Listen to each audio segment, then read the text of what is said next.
floating off the coast of South Africa. The water is cold. The visibility is poor. Below you, somewhere in the blue, swims one of the most feared predators on Earth. A great white shark, 3 meters of muscle, instinct, and teeth designed by 60 million years of evolution. Now imagine something appears in the distance. Not larger, not stranger, just different.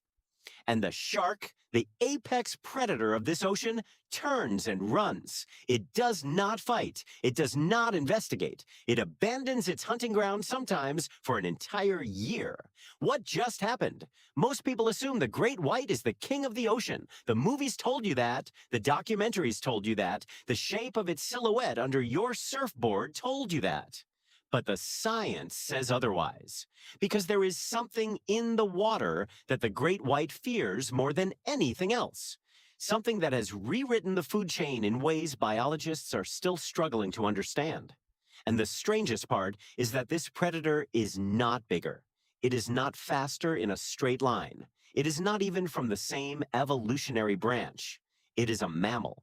It breathes air. It has a name your children learned in kindergarten. It is the orca.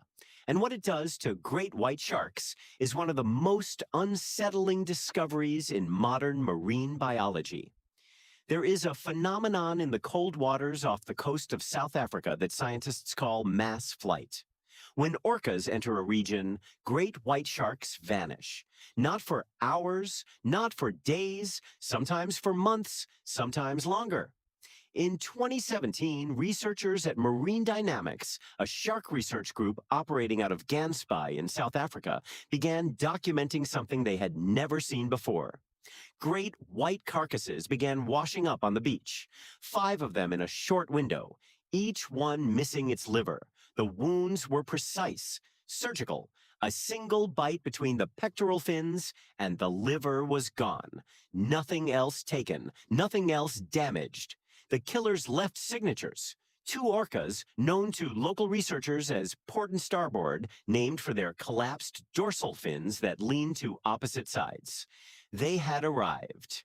And the great white population of Gansbaai, one of the most famous shark hotspots on the planet, simply disappeared. This was not migration. This was evacuation. Most people assume sharks do not feel fear in the way mammals do. They imagine sharks as cold, mechanical, driven only by hunger. But what researchers found was something else entirely. They found behavior that looked in every measurable way like terror. And here is where it gets stranger. The sharks did not just flee from the orcas in the moment. They stayed away. Tagged great whites, tracked by acoustic receivers along the coast, showed long-term abandonment of feeding grounds where orca attacks had occurred. Some of them did not return for years. Sharks have been swimming in these oceans for more than 400 million years.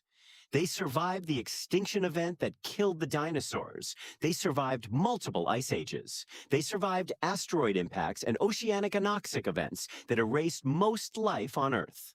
And now, a black and white mammal that evolved tens of millions of years later has them running. Why? To understand this, you have to understand what an orca actually is. Most people picture them as oversized dolphins, friendly, intelligent, acrobatic, the killer whales of marine parks and children's movies. But that picture is missing something important. The orca is the largest member of the dolphin family. It can weigh up to 6 tons. It can swim at 50 kilometers per hour in short bursts. Its brain is the second largest of any animal that has ever lived, surpassed only by sperm whales. And it has something no shark possesses, something that changes everything: culture.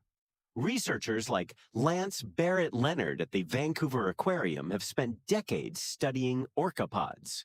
What they found is that orcas live in tight family groups that pass down learned behavior across generations.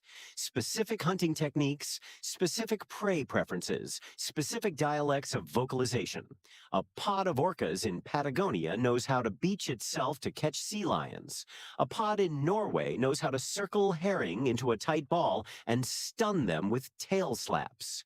A pod in Antarctica knows how to generate a coordinated wave to wash seals off ice floes.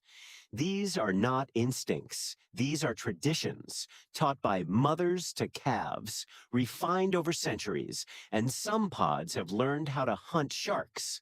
The most studied of these specialist pods are found in two places: the waters off South Africa, where port and starboard hunt great whites, and the waters off California's Farallon Islands, where a similar event was documented in 1997. A female orca, observed by researchers from the Point Reyes Bird Observatory, attacked a great white shark at the surface. She held it upside down.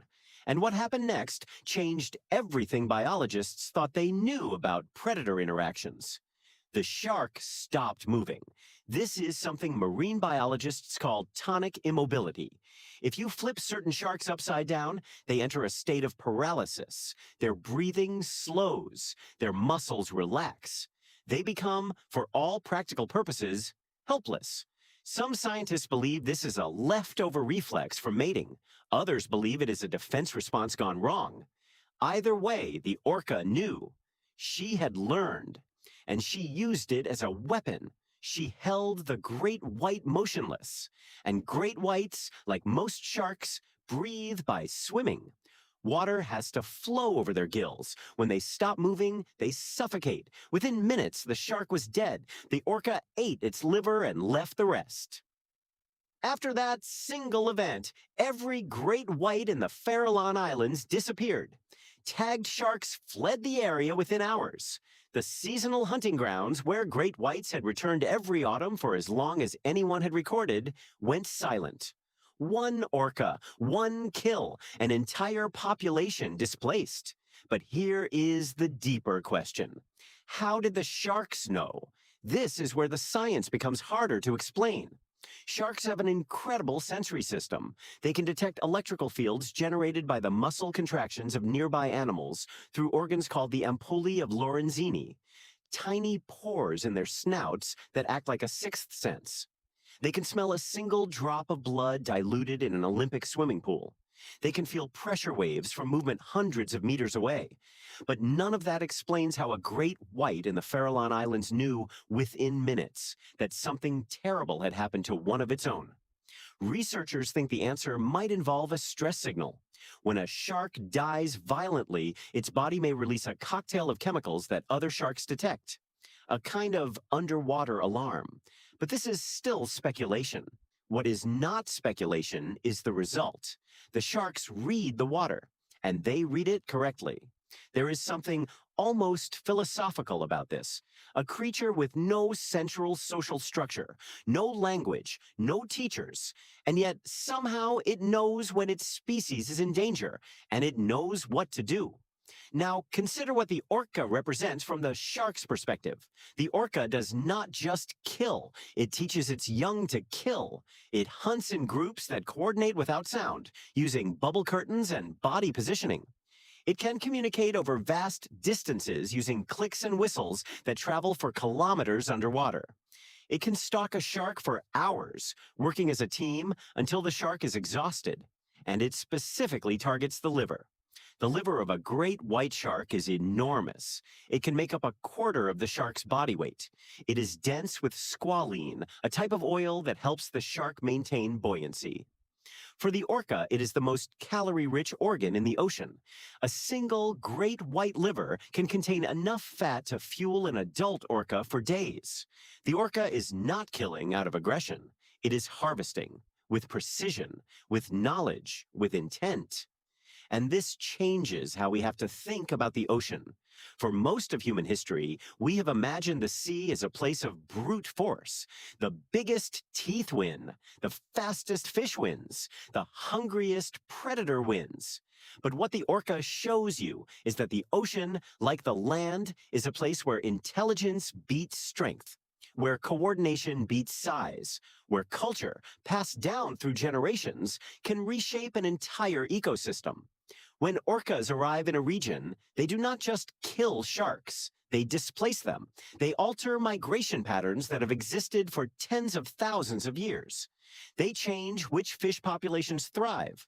They change which seal colonies survive.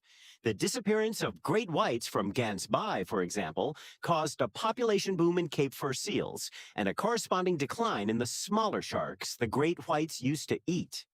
The ecosystem rearranged itself around a single decision made by two mammals.